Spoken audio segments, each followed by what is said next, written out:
Assalamualaikum warahmatullahi wabarakatuh. Nama saya Muhammad Nuri Mustafa. Di sini saya akan mempresentasikan hasil resum ilmu tauhid.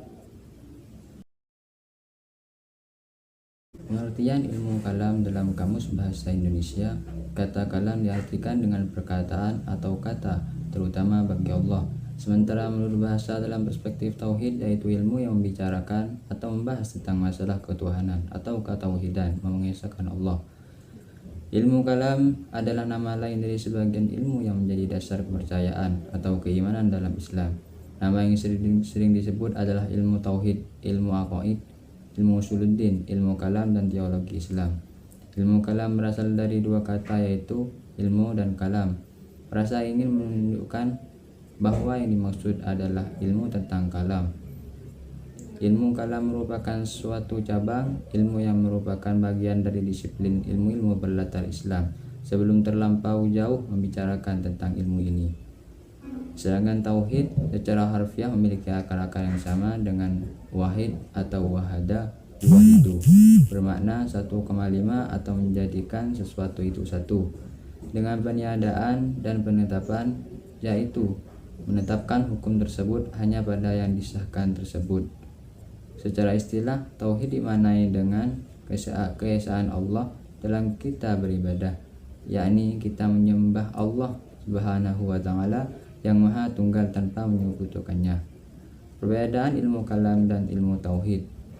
Tauhid ialah percaya kepada Tuhan dan meyakini tidak ada yang lain selain Tuhan, mengisahkan Tuhan pada sesuatu yang menjadi sifat-sifat khususnya, baik rububiyah, uluhiyah, atau asma. Ilmu ini mempelajari sifat-sifat Allah yang dikenal dengan istilah Asmaul Husna. Ilmu kalam ialah ilmu yang membahas tentang ketuhanan yang berdasarkan rasio atau argumen logika sebagai pembuktian terhadap teks atau argumen nakli. Ilmu ini mempelajari firman Allah dalam Al-Quran. Lebih gampangnya perbedaan ilmu kalam dan ilmu tauhid di sini yaitu kalau kalam argumen nakli, sedangkan ilmu tauhid argumen akli. Sedangkan persamaan ilmu kalam dan ilmu tauhid yaitu membahas tentang ketuhanan. 1. Aliran Syiah. Syiah dalam bahasa Arab artinya ialah pihak, golongan, kelompok atau pengikut sahabat atau penolong. Pengertian itu kemudian bergeser mempunyai pengertian tertentu.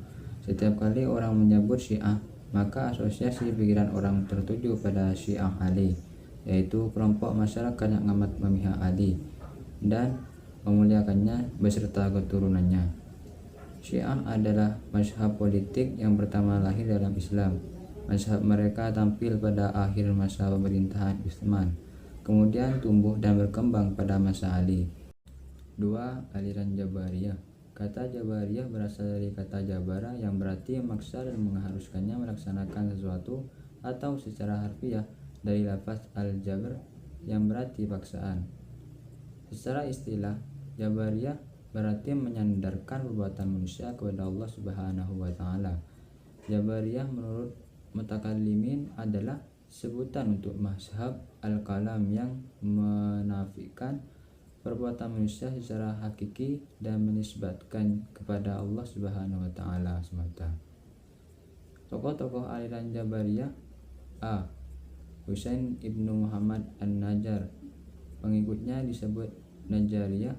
An-Najjar hidup pada masa Khalifah Al-Ma'mun di sekitar tahun 1984. 3. Aliran Qadariyah. Qadariyah berasal dari kata qadarah yang artinya memutuskan dan kemampuan dan memiliki kekuatan.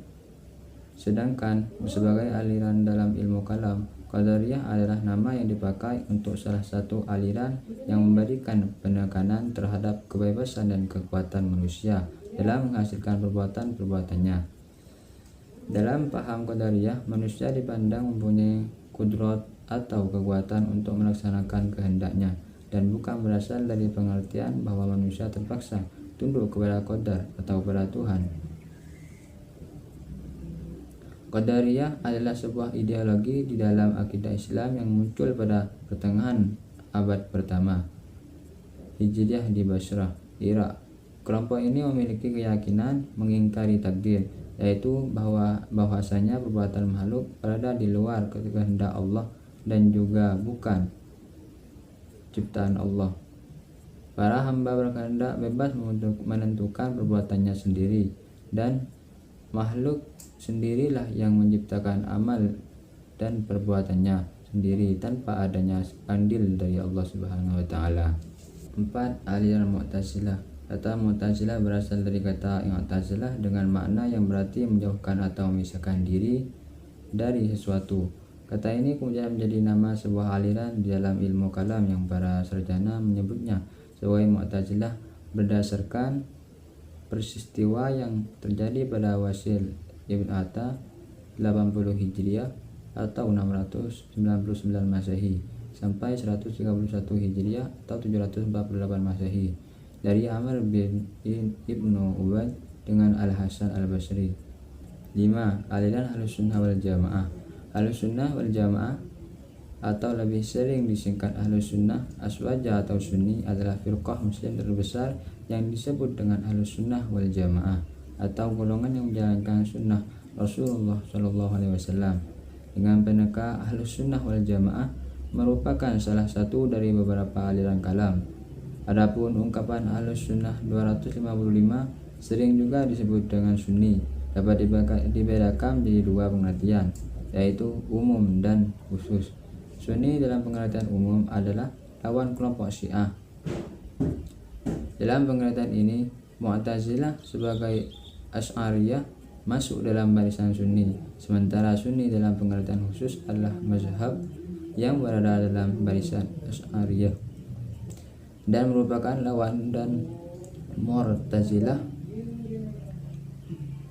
Maka berdasarkan keterangan di atas, Ahlussunnah dapat diartikan dengan orang-orang yang mengikuti sunnah Nabi dan berpegang teguh padanya dalam segala perkara sebagaimana para sahabatnya dan orang-orang yang mengikuti mereka sampai hari kiamat. Mungkin hanya itu yang saya dapat jelaskan, kurang dan lebihnya mohon maaf. Wassalamualaikum warahmatullahi wabarakatuh.